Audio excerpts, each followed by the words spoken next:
नमस्कार दोस्तों, मैं अनिल चौधरी एक बार फिर आप सभी का स्वागत करता हूं आपके अपने YouTube चैनल एजुकेशन गुरुजी राजस्थान में।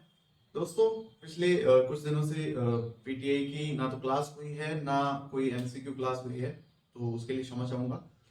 आज की एमसीक्यू क्लास शुरू करने से पहले कुछ बता देता हूं आपको। जो भी ये प्रश्न हैं, जितने भी एमसीक्यू में प्रश्न करवाए जाते हैं, उनकी पीडीएफ आपको नहीं प्रोवाइड करवा सकता, क्योंकि ये मेरे पास जो बोर्ड है ये डिजिटल बोर्ड नहीं है जो कि मैं इसकी स्क्रीनशॉट वगैरह ले लूं या फिर कुछ, तो इसमें बहुत टाइम जाता है। और इसके लिए अगर आप खुद इसका स्क्रीनशॉट ले सकते हो तो ले लीजिएगा, वीडियो को पॉज करके आप स्क्रीनशॉट ले सकते हो इसका।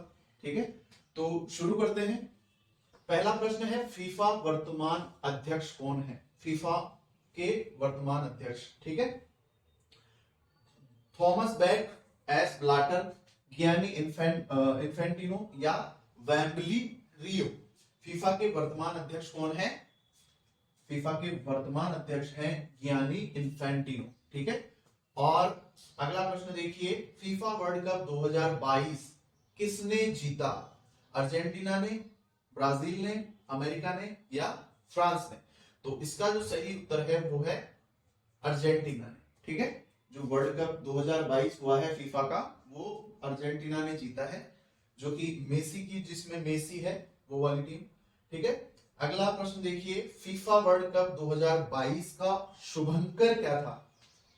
ठीक है, फीफा वर्ल्ड कप 2022 का शुभंकर क्या था? याकुमी, जाकुमी, लाइव या पतानी? तो इसका शुभंकर था लाइव, ठीक है। लाइव एक अरबी भाषा का शब्द है जिसका मतलब होता है स्किल्ड प्लेयर, ठीक है, स्किल्ड प्लेयर। अगला प्रश्न है चौथा, टेबल टेनिस के खिलाड़ियों को क्या कहते हैं? जो टेबल टेनिस खेलते हैं उन खिलाड़ियों को क्या कहते हैं? रॉकलर्स, पुगलिस्ट, फेजर या पैडलर्स? तो टेबल टेनिस के खिलाड़ियों को पैडलर्स कहा जाता है, ठीक है। अगला प्रश्न देखिए, स्वीडिश जिम्नास्टिक का पितामह किसे कहा जाता है? स्वीडिश जिम्नास्टिक का पितामह किसे कहा जाता है? अरस्तु को, लिंग को, लिम्फो को या मैट्रस को? तो आपके किसको कहा जाता है स्वीडिश जिम्नास्टिक का पितामह? अरस्तु, ठीक है। चार ऑप्शन है स्वीडिश जिम्नास्टिक में, अरस्तु, लिम्फो, हेनरिक लिंग और मैट्रस। तो स्वीडिश जिम्नास्टिक के पितामह कौन है? अरस्तु। अगला प्रश्न देखिए, अगला प्रश्न है, ओलंपिक ध्वज पहली बार कब व कहां फहराया गया? 1896 एथेंस में, 1936 बर्लिन में, 1920 एंटवर्प में या 1924 पेरिस में? तो ओलंपिक ध्वज पहली बार 1920 एंटवर्प में फहराया गया था, ठीक है। अगला प्रश्न है, किस ओलंपिक में महिलाओं ने पहली बार भाग लिया? कौन सा ओलंपिक था जिसमें महिलाओं ने पहली बार भाग लिया था? 1924 पेरिस में, 1936 बर्लिन में या 1896 एथेंस में या 1900 पेरिस में? तो पहली बार महिलाओं ने भाग लिया था 1900 में, ठीक है, पेरिस में। अगला प्रश्न है, आईओए का पूर्ण रूप क्या है, यानी फुल फॉर्म क्या है आईओए का? International Olympic association, Indian Olympic association, Indian Olympic athlete या इंटरनेशनल ओलंपिक एथलेटिक्स, ठीक है। तो इसका आईओए का जो फुल फॉर्म है वो है इंडियन ओलंपिक एसोसिएशन, ठीक है। और आईओसी तो इसका है इंटरनेशनल ओलंपिक कमेटी, ठीक है। आईओसी की फुल फॉर्म क्या है? International Olympic committee. अगला प्रश्न देखिए, भारत ने ओलंपिक फुटबॉल में पहली बार कब भाग लिया? भारत ने ओलंपिक फुटबॉल में पहली बार कब भाग लिया? तो इसमें देखिए 1908 लंदन में लिया या 1924 पेरिस में या 1948 लंदन में या फिर 1920 एंटवर्प में?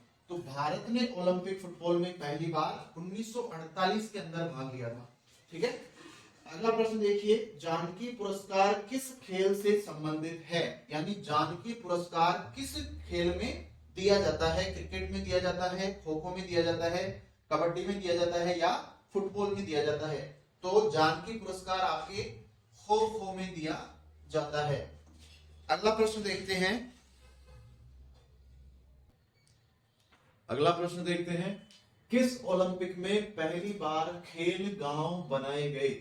ठीक है, पहला है 1928 एम्स्टर्डम में, दूसरा है पे जिसमें है 1936 बर्लिन में, सह है 1932 लॉस एंजल्स में और आखिरी है 1896 एथेंस में। तो ओलंपिक में जो पहली बार खेल गांव बनाए गए वो कब बनाए गए? 1932 में लॉस एंजल्स में जो ओलंपिक हुआ उसमें पहली बार खेल गांव बनाए गए। अगला प्रश्न है, ओलंपिक का मोटो क्या है? ओलंपिक का मोटो क्या है? मेक ए विनर, सीटियस, एल्टियस, फोर्टियस या कम एंड प्ले और या हायर। ठीक है, तो इसका मोटो है ओलंपिक का वो है सीटियस, एल्टियस और फोर्टियस, जिसमें सीटियस का मतलब होता है अधिक तेज, इसका मतलब होता है अधिक ऊंचा और इसका होता है अधिक शक्तिशाली। अधिक तेज, अधिक तेज, इसका होता है अधिक ऊंचा, अधिक ऊंचा और इसका होता है अधिक शक्तिशाली। ठीक है, शक्तिशाली। पूछा जा सकता है कि सीटीएस का मतलब क्या है? तो सीटीएस का मतलब होता है अधिक तेज और एलटीएस का मतलब होता है अधिक ऊंचा और फोर्टीएस का मतलब होता है अधिक शक्तिशाली। ठीक है, और ये क्या है? ओलंपिक का मोटो है ये तीनों। अगला प्रश्न है, इंदिरा गांधी स्वर्ण कप किस खेल से संबंधित है?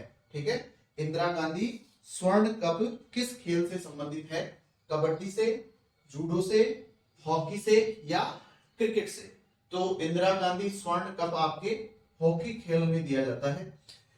अगला प्रश्न है, शुभंकर की शुरुआत किस ओलंपिक में हुई? यानी शुभंकर पहली बार किस ओलंपिक में प्रयोग किया गया? ठीक है, तो इसमें आपकी चार ऑप्शन है, एथेंस 1896 में, पेरिस 1924 में, 1936 बर्लिन में या 1980 मॉस्को में। तो इसका सही उत्तर है शुभंकर पहली बार आपकी यूज लिया गया था 1980 मॉस्को ओलंपिक में। अगला प्रश्न है 15वां, बिशप शब्द, बिशप या इसको बिशप भी बोलते हैं, बिशप, ठीक है, शब्द किस खेल से संबंधित है? हॉकी से, टेनिस से, शतरंज से या जूडो से? तो इसका सही उत्तर है शतरंज से।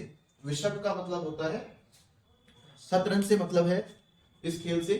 ठीक है, अगला प्रश्न देखते हैं, अगला प्रश्न देखते हैं, किसे एशियाई खेलों का जनक कहा जाता है? सर दोराबजी टाटा, जवाहरलाल नेहरू, जीडी सोंधी या एचसी वक? तो एशियाई खेलों के जनक हैं जीडी सोंधी। ठीक है, जिसकी शुरुआत 1951 में हुई थी एशियाई खेलों की। ठीक है, अगला प्रश्न है 17वां, स्पार्टा के लोगों को किस क्षेत्र में विशिष्ट समझा जाता था? स्पार्टा के जो लोग थे उनको किस क्षेत्र में ज्यादा विशिष्ट समझा जाता था? सैनिक कौशल में, खेलों में, संगीत में या सौंदर्य में? तो स्पार्टा के जितने भी लोग थे वो किसके लिए ज्यादा प्रसिद्ध थे? सैनिक कौशल में। ठीक है, वहां के जितने भी बच्चे होते थे उनको शुरू से ही सैनिक कौशल सिखाया जाता था। अगला प्रश्न देखिए 18वां, प्राचीन काल में तक्षशिला किसके लिए प्रसिद्ध था? रथों की दौड़ के लिए, आयुर्वेद के लिए, धनुर्विद्या के लिए या मल्ल युद्ध के लिए? वैसे तो तक्षशिला में सभी प्रकार की जितने भी विद्याएं थी वो सभी दी जाती थी, आयुर्वेद वगैरह सबकी ज्ञान दिया जाता था, लेकिन तक्षशिला ज्यादा प्रसिद्ध थी धनुर्विद्या के लिए। ठीक है, सभी कौशल सिखाए जाते थे तक्षशिला में, चाहे युद्ध हो, चाहे आपको रथ चलाना हो, घुड़सवारी हो, सभी सिखाए जाते थे, लेकिन ज्यादा प्रसिद्धि धनुर्विद्या के लिए तक्षशिला को मिली। अगला प्रश्न है, यंग मैन क्रिश्चियन एसोसिएशन शारीरिक शिक्षा महाविद्यालय की शुरुआत कब हुई? इसको YMCA भी हम कहते हैं। ठीक है, YMCA यानी यंग मैन क्रिश्चियन एसोसिएशन, जिसकी शुरुआत कब हुई? 1920 में, 1914 में, 1896 में या 1924 में? तो इसकी शुरुआत हुई थी 1920 के अंदर। किसने की थी? HC बक ने। ठीक है, इसकी स्थापना किसने की थी? HC बक ने। कहां पे? मद्रास में। ठीक है, 1920 में। अगला प्रश्न है, प्राचीन ग्रीस में तीरंदाजी शिक्षक को किस नाम से जाना जाता था? प्राचीन ग्रीस में तीरंदाजी शिक्षक को किस नाम से जाना जाता था? पेड्रोट्राइब्स, क्रिप्टिया, टैक्सोट्स और पेलार्डे। तो प्राचीन ग्रीस में तीरंदाजी शिक्षक को टैक्सोट्स कहा जाता था। ढंग से नाम नहीं आ रहा है मेरे को। टॉक्सोट्स कहा जाता था। ठीक है, क्या कहते हैं इसको? टॉक्सोट्स। कई बार बोलने में थोड़ा दिक्कत हो जाती है। ठीक है, अगला प्रश्न देखते हैं। अगला प्रश्न है, वैदिक काल में किसे धार्मिक कर्तव्य के रूप में अपनाया गया? ध्यान को, कुश्ती को, सूर्य नमस्कार को या तीरंदाजी को? तो वैदिक काल में धार्मिक कर्तव्य के रूप में सूर्य नमस्कार को अपनाया गया। अगला प्रश्न है, प्राचीन ग्रीस में अपोलो था, क्या था? अग्नि का देवता था, समुद्र का देवता था, वायु का देवता था या सूर्य का देवता था? तो ग्रीस में, प्राचीन ग्रीस में अपोलो समुद्र का देवता था। ठीक है, अगला प्रश्न है, श्री हनुमान व्यायाम प्रसारक मंडल की स्थापना कब हुई? श्री हनुमान व्यायाम प्रसारक मंडल की स्थापना कब हुई? तो इसकी स्थापना 4 ऑप्शन दिए हुए हैं, 14, 18, 19 या 28। 1914, 1918, 1919, 1928। तो इसकी स्थापना हुई थी 1914 में। कहा? अमरावती में। अमरावती कहाँ है? महाराष्ट्र में। ठीक है, महाराष्ट्र में इसकी स्थापना हुई थी 1914 में, अमरावती में। अगला प्रश्न है, लक्ष्मीबाई शारीरिक शिक्षा महाविद्यालय की स्थापना कब हुई? 1948, 1951, 1957 या 1959? तो इसकी स्थापना हुई थी 1957 के अंदर। कहां पे? ग्वालियर में। ग्वालियर 1957 में इसकी स्थापना हुई। अगला प्रश्न है 25वां प्रश्न है, राष्ट्रीय अनुशासन योजना के प्रथम अध्यक्ष कौन थे? ये प्रश्न अभी 3rd ग्रेड पीटीआई के अंदर आया हुआ है, जिसको RSM-SSB ने डिलीट कर दिया था क्योंकि इसके अंदर उन्होंने कोई दूसरा ऑप्शन मान रखा था। ठीक है, और शायद या इसका चेंज किया था, ये मुझे अभी कंफर्म नहीं है, या तो डिलीट हुआ है या इसका ऑप्शन चेंज किया गया था। ठीक है, लेकिन ये 3rd ग्रेड में आया है ये प्रश्न। राष्ट्रीय अनुशासन योजना के प्रथम अध्यक्ष कौन थे? VK मल्होत्रा, सुनील कुमार, KM करियप्पा या JK भोसले? इसका सही उत्तर है JK भोसले। ठीक है, राष्ट्रीय अनुशासन योजना, नेशनल डिफेंस ठीक है, national defence scheme, discipline scheme, defence नहीं, डिसिप्लिन स्कीम। ठीक है, आज के लिए 25 क्वेश्चन बहुत है, और अगली जो भी कक्षा होगी उसमें देखेंगे कितने क्वेश्चन करा पाते हैं। ठीक है दोस्तों, अगर वीडियो पसंद आए तो ज्यादा से ज्यादा शेयर, सब्सक्राइब और कमेंट कर सकते हैं। धन्यवाद।